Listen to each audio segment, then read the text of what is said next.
안녕하세요.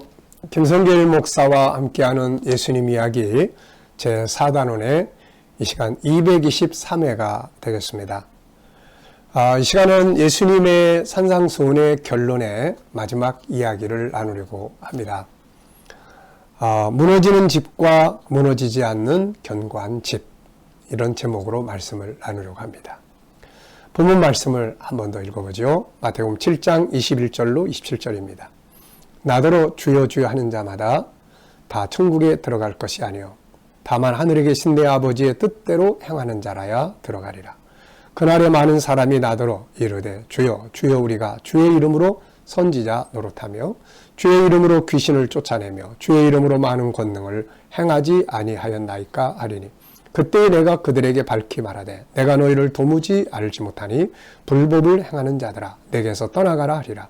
그러므로 누구든지 나의 이 말을 듣고 행하는 자는 그 집을 반석 위에 지은 지혜로운 사람 같으리니 비가 내리고 장수가 나고 바람이 불어 그 집에 부딪히되 무너지지 아니하나니 이는 주추를 반석 위에 놓은 까닭이요 나의 이 말을 듣고 행하지 아니하는 자는 그 집을 모래 위에 지은 어리석은 사람 같으리니 비가 내리고 장수가 나고 바람이 불어 그 집에 부딪히매 무너져 그 무너짐이 심하니라.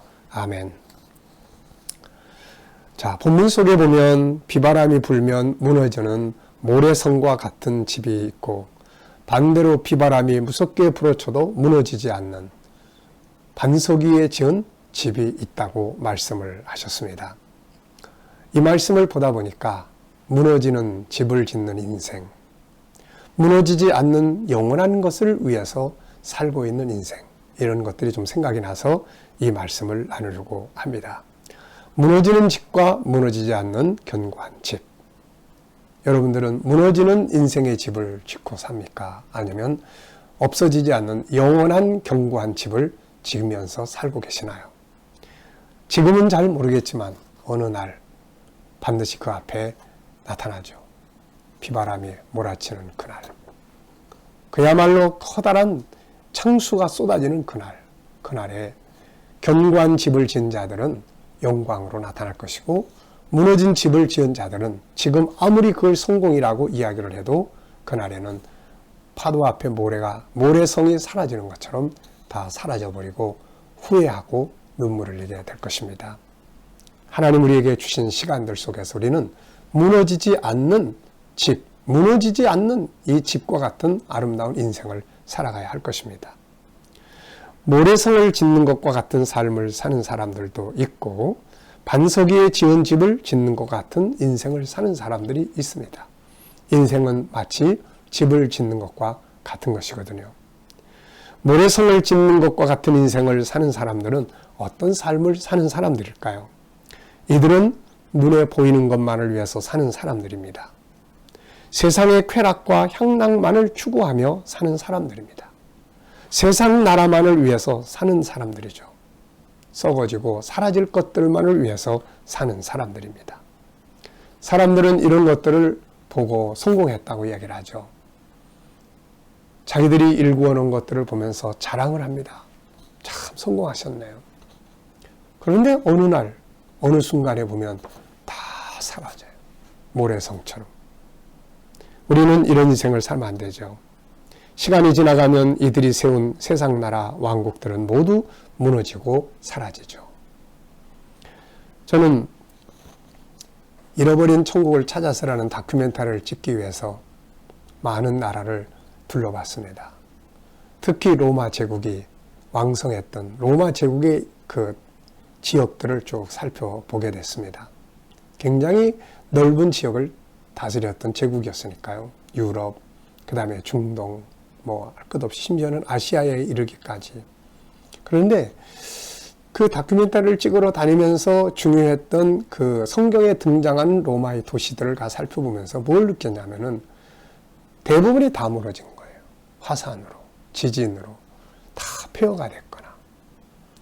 그래서 지금은 관광객들의 구경거리가 되고 있습니다. 그래서 제가 그런 생각이 들었어요. 사람도 지나가고 건물도 무너지지만 바울 사도가 전했던 그 영원한 나라만이 영원히 남아서 오늘도 우리를 이끌어가고 있구나 하는 생각을 하게 됐던 적이 있죠. 마태복음 24장 1절 2절을 보면 예수님과 제자들이 예루살렘 성 앞을 지나갑니다. 이때 당시 예루살렘은 굉장히 화려한 성이었어요. 헤롯이 정성을 다해서 보수를 했기 때문이죠. 그랬더니 제자들이 그걸 보면서 예수님 보세요. 얼마나 멋진 성입니까? 그러면서 그 성을 자랑했어요. 그런데 예수님은 뭐라고 말씀하셨나요? 이 보이는 성이 돌 위에 돌 하나도 남지 않고 다 무너질 거다. 제자들은 엄청 충격을 받았죠. 상상할 수도 없는 일이 어떻게 됐나요? 결국은 다 무너졌잖아요. 제자들은 사라질 모래성을 자랑하고 있는 거고 예수님은 영원히 사라지지 않는 하늘의 도성을 말씀하시려고 했던 것입니다. 사람들은 이처럼 무너지는 그런 모래성을 자랑하고 살아요. 솔로몬의 부귀영화도 결국 지나가니 다 무너지는 모래성이었고 그가 누리던 쾌락과 형락도 결국 지나고 나니 모래성이었고 사울왕의 권력도 모두 지나가는 모래성이었습니다. 그래서 계시록 18장에는 그들이 그토록 자랑하고 사랑하던 모래성들이 무너질 때 그것을 보고 모두 다 통곡하는 장면들을 기록을 하고 있습니다. 우리는 이런 집을 짓는 인생을 살아서는 안 되고 불 속에서도 무너지지 않고 영원히 남아서 보석처럼 빛나는 견고한 집을 지어가는 인생을 살아야 합니다. 이렇게 영원히 사라지지 않고 빛나게 될 인생의 집은 어떻게 사는 삶일까요? 하나님의 영광을 위해서 사는 사람들이고 천국을 위해서 사는 것이고 하나님의 뜻을 이루기 위해서 사는 것이며 사람의 생명을 구원하기 위해 사는 것이고 진리를 따라서 살아가는 삶이죠. 이들은 눈에 보이는 것들이 사라지는 그날 자신들이 지은 영원한 인생의 아름답고 멋진 집을 보게 될 것입니다. 사도 요한은 요한일서 2장 17절에서 이런 말을 해요. 이 세상도 그 정욕도 지나가되 오직 하나님의 뜻을 행하는 자는 영원히 거하느니라. 모래성은 지키기가 쉬워요. 그래서 사람들이 모래성을 많이 짓습니다. 그러나 모래성은 비바람이 불면 파도가 몰아치면 다 휩쓸려 사라져버리고 말죠. 그렇게 열심히 살면서 이루었던 것들이 어느 날 모래성처럼 사라지고 아무것도 남은 것이 없다면 얼마나 허무하게 느껴질까요? 그래서 솔로몬은 모래성이 무너지고 난 후에 모든 것이 다 헛되다고 고백을 했던 것이죠. 우리는 이렇게 사라지는 모래성과 같은 집을 지어서는 안 됩니다. 영원히 빛날 보석집을 지어야 되는 것이죠. 이런 집을 지으신 모델은 예수님입니다. 그분은 세상에 오셔서 하나님의 뜻을 이루기 위해 사람의 생명을 구원하기 위해 진리를 증거하시기 위해 사람들을 섬기고 헌신하기 위해 일생을 사셨습니다. 그분은 이제 영원히 빛나는 하늘의 새 예루살렘 성의 왕이 되셨죠.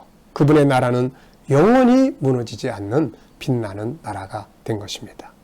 사도 바울 역시 무너질 모래성을 쌓은 것이 아니라 영원히 견고한 빛나는 성을 지은 사람입니다. 이 땅에 사는 동안에는 힘들고 어렵고 고생 많이 했지만 그러나 세월이 지나고 나니까 자기가 살아온 인생의 집은 허물어지는 모래성이 아니라 영원히 빛나는 영광의 성이라는 것을 알게 된 것이죠. 견고한 성을 짓는 일은 쉽지 않습니다. 때로는 자기를 희생해야 하고 때로는 핍박도 받아야 하고 때로는 손해도 봐야 하기 때문에 그런 것이죠. 그러나 이 길은 진리의 길이며 영원히 빛나는 집을 짓는 길입니다. 그러므로 결코 포기하지 않고 이 집을 지어가야 하는 것이죠. 자, 여러분, 오늘 우리는 어떤 집을 짓기 위해 아침부터 저녁까지 애쓰고 고민하고 수고하고 있는지 생각을 해 볼 수 있어야 하겠습니다. 그렇게 애쓰고 수고해서 지은 집이 만약에 모래성이라면 빨리 견고한 성으로 재료를 바꿔야 되는 것이죠. 시간은 금방 지나갑니다. 하나님이 판단하시는 그날, 우리가 지은 집이 판단을 받게 되는 그날, 우리 모두가 이날의 영광스러운 빛나는 집을 볼 수 있는 그런 인생을 살아야 할 것입니다. 예수님은 주님의 말씀을 잘 듣고 하나님의 말씀을 행하는 자들이 바로 견고한 성을 짓는 자들이라고 말씀했습니다. 오늘도 우리의 삶 속에 천국을 위한 삶, 아버지의 뜻을 이루기 위한 삶, 십자가의 길을 가는 삶, 복음을 땅끝까지 전파하기 위해 살아가는 삶, 그리고 말씀 한 구절 한 구절을 실천해 가기 위해서 살아가는 삶. 이런 삶은 모래성이 아니라 다 사라지는 그날에 영광스럽게 빛나는 우리의 거룩한 집을 만들어 가는 삶입니다. 오늘도 이런 삶의 승리자들이 되시기를 바랍니다. 이 시간 말씀 여기서 마치겠습니다. 감사합니다.